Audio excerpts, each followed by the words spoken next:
Praise the Lord. Hallelujah. प्रभू येशूच्या नावाला गौरव असो की आपण परत एकदा देवाचे वचन ऐकायला तयार आहोत. किती लोकांची साक्ष आहे की देवाने त्याच्या वचनाद्वारे तुमच्या जीवनाला स्पर्श केला आहे. तुम्ही साक्ष फोन करून सांगू शकता, यूट्यूबवरती पाठवू शकता कमेंट्समध्ये. आणि एकदा चर्चमध्ये जर तुम्ही विश्वासू चर्चला कुठे जात नाही तर एकदा चर्चमध्ये येऊन तुमची साक्ष देऊ शकता. अनुभव म्हणून पहा, बायबलमध्ये लिहिलं आहे परमेश्वर किती चांगला आहे. हा नेहमी लक्षात ठेवा, वचन ऐकणारच असं बनना, असे ऐकणारे लोक बना. कारण बायबल सांगतं जो कोणी देवाचं ऐकतो तो हुशार माणूस आहे, तो आपलं घर खडकावर बांधतो. जो मूर्ख आहे तो देवाचं नाही ऐकत आणि एक दिवशी तो संकटात सापडतो, कारण वादळ वारं येतं.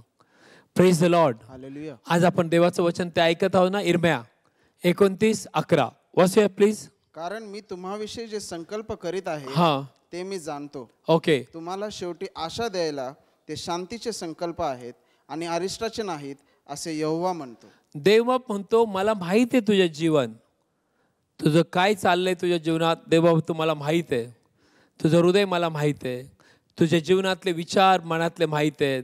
सगळी स्टोरी देवाला माहीत आहे. हे बायबलमध्ये काय लिहिलं आहे प्लीज वाचूया. ज्यांच्याकडे बायबल असेल त्यांनी काढा. जर तुम्ही प्लीज देव या वचनाकडे आलात, जर तुम्ही स्तोत्रसहित 19 अध्याय काढला, ऐका देवाचं वचन साम 19 चॅप्टर 19 अध्याय प्लीज काढा. मिळालं? स्तोत्रसहित 19 अध्याय. आणि जर तुम्ही ऐकलं तर तुम्हाला कळेल की प्रभू काय बोलत आहे. स्तोत्रसहित 19 अध्याय 14 वचन. स्तोत्रसहित 19 अध्याय 14 वचन वाचूया. हे यहोवा माझ्या खडका व माझ्या उद्धारका, माझ्या तोंडचे शब्द व माझ्या मनातले विचार तुझ्या पुढे मान्य असो. माझ्या तोंडचे शब्द आणि मनातले विचार तुझ्या पुढे मान्य असो. याचा अर्थ तुमच्या तोंडात काय शब्द आहेत, मनात काय विचार आहेत, सगळं देवाला माहित आहे. पण देव म्हणतो ऐक माझ्या मुला, मी तुझ्यासाठी संकल्प केलाय. मोठे संकल्प आहेत, एवढे मोठे संकल्प आहेत की तू ज्यावेळेस वळून बघशील देवाचे संकल्प चालू झाले, देवाचं कार्य चालू झाले, तू म्हणशील प्रभू हे तू काय करतोस, मी काय होतो आणि तू माझ्या जीवनात काय केलं. आम्ही काहीच नव्हतो, मी नेहमी सांगतो. पण आज देव हजारो लोकांपुढे आम्हाला उभं करतो. जास्त शिकलेले लोक नाही, पण आम्ही दुसऱ्यांना देवासाठी ज्ञान प्रभूच्या कृपेने शिकवतो. का? देवाची योजना, देवाची योजना प्रत्येकाच्या जीवनामध्ये. मग तुम्ही चर्चमध्ये लहान काम करत असताल, मोठं काम करत असताल, तुम्ही किती वरचं काम करत असताल, देवाच्या नजरेत जर तुम्ही विश्वासू चालत आहात तर देव तुम्हाला बढती देणारच. आमेन. कारण प्रभू काय म्हटलं अब्रामाला, वाचूया इब्री 6 अध्याय. इब्री 6 अध्याय काढूया देवाचं वचन. इब्री पत्र 6 अध्याय आणि वाचूया प्रभूचं वचन काय लिहिलंय. इब्री पत्र 6 अध्याय आणि वाचूया प्लीज 14 वचन, 13 आणि 14 वचन. इब्री पत्र 6 अध्याय 13 आणि 14 वचन. कारण देवाने अब्रामाला अभिवचन दिले तेव्हा ज्याची शपथ व्हावी हा. असा स्वतःपेक्षा मोठा कोणी नसल्यामुळे त्याने स्वतःचीच शपथ वाहून म्हटले की ओके, मी तुला आशीर्वाद देईनच देईन, मी तुला अब्रामा आशीर्वाद देईनच देईन व तुला वाढवीनच वाढवीन. पहा देवाची इच्छा काय, मी तुला आशीर्वाद देईनच देईन आणि मी तुला वाढवीनच वाढवेन. What a great thing. आणि तेच प्रभू येशूमध्ये अब्रामाच्या आशीर्वाद आपल्याला. वाचूया गलतीकरास पत्र 3 अध्याय. गलिशियन्स चॅप्टर 3, गलतीकरास पत्र 3 अध्याय प्लीज कृपा करून काढा. गलिशियन्स 3 चॅप्टर मिळालं? हा वाचूया 14 वचन, 14 आणि 15 वचन. यासाठी 13 14 वचन. ख्रिस्ताने आमच्या ठिकाणी शाप पात्र होऊन, म्हणजे प्रभू येशूने आपल्यावरती जे माणसावरती शाप होते जगावर ते स्वतःवरती घेतले.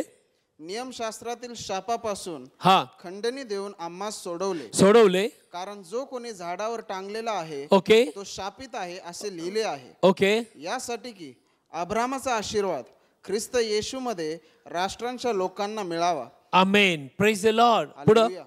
असा की आम्हाला विश्वासाद्वारे आत्म्याविषयीचे वचन मिळावे. ते देव अब्रामाला काय म्हटलं, मी तुला आशीर्वाद देईनच देईल, मी तुला वाढवीनच वाढवेल. काही नसताना देव बोलतोय, काही नसताना देव बोलतोय. आणि बायबल सांगतं तेच आशीर्वाद जो कोणी प्रभू येशूवर विश्वास ठेवेल, प्रभू येशूला आपला तारणार म्हणून स्वीकारेल, तेच अब्रामाचे आशीर्वाद आपल्यावरती आहेत. आमेन. हालेलुया. हालेलुया. आज तुम्ही आशीर्वादित लोक आहात. परिस्थितीकडे पाहू नका, वचनाकडे पहा आणि आपली दृष्टी वचनाकडे लावा आणि प्रभूला सांगा तुझे संकल्प पूर्ण हो. म्हणून देव अब्रामाला काय म्हणला 15वा अध्याय प्लीज काढूया. उत्पत्ती 15वा अध्याय खूप महत्वाचं वचन आहे. ऐकूया देवाचं वचन. उत्पत्ती 15वा अध्याय आमेन. वाचूया ब्रदर. उत्पत्ती 15 पहिल्या वचनाच्या पुढे. या गोष्टी झाल्यानंतर यहोवाचे वचन दृष्टांतात अब्रामाकडे आले. हा, ते म्हणाले, अब्रामा भिवू नको, मी तुझी ढाल, तुझे अत्यंत मोठे प्रतिफळ आहे. ओके. आणि अब्राम म्हणाला, हे प्रभू यहोवा, तू मला काय देशील? तुम्हाला काय देशील प्रभू? पण पहिलं वचन परत एकदा वाचूया.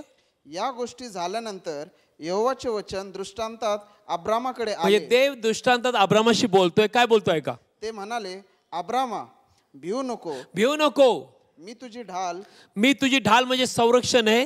तुझे अत्यंत मोठे प्रतिफळ आहे. म्हणजे मी तुझं अत्यंत मोठे प्रतिफळ आहे. म्हणजे देव म्हणतो पैसा, संपत्ती, लोक, शेती, जमीन, व्यवसाय, कामधंदा, कंपनी हे तुझं प्रतिफळ नाहीये. देव तुझं प्रतिफळ आहे.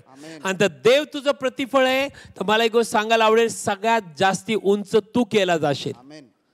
देव अब्रामाला म्हणाला, देव इस्रायल लोकांना म्हणाला, देव काय म्हणला इस्रायल लोकांना, जर तुम्ही माझी वाणी ऐकताल आणि माझ्या मागे चालताल, मी तुम्हाला मस्तक करेल, शेपूट नाही, उंच करेल, खाली नाही, उसनं देणार बनवेल, उसनं घेणार नाही.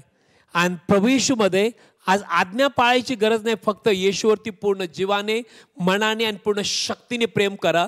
आणि तसं स्वतःवर, तसं शेजाऱ्यावर प्रेम करा. सगळे आशीर्वाद तुमचेच आहेत. आमेन. हालेलुया. हालेलुया. देव काय पुढे असलेले. आणि अब्राम म्हणाला, हे प्रभू यहोवा, हा, तू मला काय देशील? तुम्हाला काय देशील? मी तर संतानाशिवाय जातो. बघा, अब्राम निराश झाला आणि म्हटला, प्रभू तू काय देशील मला? तू म्हणतो माझी ढाल तू आहे, माझं मोठं प्रतिफळ तू आहे. प्रभू मातीच्या कणा एवढं, समुद्राच्या कणा एवढं, वाळूच्या कणा एवढं मी संतान करेल, पृथ्वीच्या मातीच्या कणा एवढं मी तुझं संतान. प्रभू तू काय, मला लेकरू नाहीये. अब्राम निराश झाला. ऐका देव काय म्हणतो, ऐका. आज निराश लोकांना, आज सगळ्या लोकांना देव काय म्हणतोय. आणखी अब्राम म्हणाला, पहा, तू मला संतान दिले नाही, तर माझ्या घरात जन्मलेला एक माझा वारीस आहे. हा, आणि पहा, यहोवाचे वचन त्याच्याकडे आले. देव बाप अब्रामाला म्हणतोय, ते म्हणाले, हा मनुष्य तुझा वारीस होणार नाही. म्हणजे हा मनुष्य तुझा वारीस होणार नाही, तर जो तुझ्या पोटी येईल तोच तुझा वारीस होईल. अब्राम निराश झाला. अब्रामला वाटलं आता काय लेकर होणार, 100 वर्षाचा झालोय, देवाने वचन दिलंय, पण कुठं दिसत नाही. तुमच्याही जीवनात तुम्ही केव्हा केव्हा असं म्हणत असाल, मी रोज संदेश ऐकतोय, प्रार्थना करतोय, पास्टर प्रार्थना करतात, मी प्रार्थना करतोय, उपास धरतोय, कुठं कार्य का दिसत नाहीये? सगळीकडे मला तर निरुत्तरच दिसतंय, काहीच कुठं उत्तर नाही. धीर सोडू नका. देवाला माहिती आहे तुम्हाला केव्हा उंच करायचं. जर त्याने आतापर्यंत जिवंत ठेवलंय ना, तो इथून पुढे तुझ्यासाठी मोठं कार्य करेल. आमेन. पुढे असलेलं आहे. आणि त्याने त्याला बाहेर आणून म्हटले, आता तू आकाशाकडे पहा. नाव देवाने अब्रामाला बाहेर आणले, कारण तो घरात होता. आणि घर बघून, परिस्थिती बघून, सारेकडे बघून, लेकरू बाळने ही परिस्थिती बघून निराश झाला अब्राम. आणि देवाने शेवटी त्याला कुठं काढलं? बाहेर काढलं. आणि देवाने त्याला म्हटलं, आकाशाकडे पहा. वाचूया. आणि तुझ्याने तारे मोजवतील तर ते मोज. आता देव काय मोजायला लावतोय? तारे. सिस्टर ब्रदर, हे तुम्हाला कळालं देव काय मोजायला लावतो. देव जर पाडे, देव जर झाडं, देव जर काय जमीन मोजायला लावतो तर मोजू शकतो. डायरेक्ट काय मोजायला लावतोय? तारे. आकाशातील तारे मोज. आणि तारे किती आहेत अजून कोणाला काय माहित आहेत. हा, पुढं. आणि तो त्याला म्हणाला, असे तुझे संतान होईल. आकाशातील तारे एवढे तुझे संतान होईल. असे होईल तुझे संतान. आज तोच देव बोलतोय. स्वतःकडे बघून काय जगतोयस? परिस्थितीकडे बघून काय जगतोस? निराश होऊ नको. का? ज्या देवाने अब्रामाला आकाश दाखवलं, तोच देव आज तुला अभिवचन दाखवत आहे. आणि तो माझ्या मुला 100% माझे प्लॅन तुझ्याद्वारे पूर्ण होतील. बायबल सांगते, ज्यावेळेस यौसेपाला देवाने 12 वर्षी सगळे दृष्टांत दाखवले की 11 पेंड्या त्याच्या पुढे नमन करतात, सूर्य, चंद्र, तारे आणि बाकीचे तारे त्याच्या पुढे नमन करतात. देवाने यौसेपाला सांगितलं, 12 वर्षी तुला मी एवढं मोठं करेल. ज्यावेळेस यौसेपाने भावाला वडिलांना सांगितलं, ते हसू लागले. याकोब म्हटला, तुझ्या पुढे काय आम्ही नमन करायचं का आईने मी? बायबल सांगतं त्याच्या भावाने त्याला उचललं आणि त्याला खाचेत टाकलं. त्याला मारलं, त्याला विकलं, तो पोटिफरच्या घरात आला, बाप नाही, आई नाही, कोणी जवळ नाही. आणि दृष्टांत काय आहे? मी तुला मोठं करेल, तुझ्या पुढे नमन करतील लोक. कुठंच काही दिसत नाही. बायबल सांगतं पोटिफरच्या घरात त्याच्या बायकोने त्याच्यावरती चुकीची आळ घेतला, तिथून त्याला जेलमध्ये 2 वर्ष. आणि आता जर योसेफ म्हटलं असेल, बापरे देवाने काय बोलला काय माहित, जाऊ द्या ते सगळं आता विसरतो मी, आता मी जेलमध्ये आहे, इथं जामीन मी कोण देणार, ना बाप आहे ना आई आहे, इथं गुलाम आहे, जामीन तरी कोण देईल, नाही इथलं राशन कार्ड आहे माझ्याकडे. पण देव म्हटला तुझी जामीन माझ्याकडे, तुझं राशन कार्ड मी आहे, तुझं आधार कार्ड मी आहे, तुझं वोटिंग कार्ड मी आहे, तुझा न्यायाधीश मी आहे, तुला बाहेर काढणारा मी आहे, आणि तुला राजाच्या स्वप्नाचा अर्थ सांगणारा मी आहे, आणि तुला सिंहासनावरती पंतप्रधान बसवणारा मीच आहे.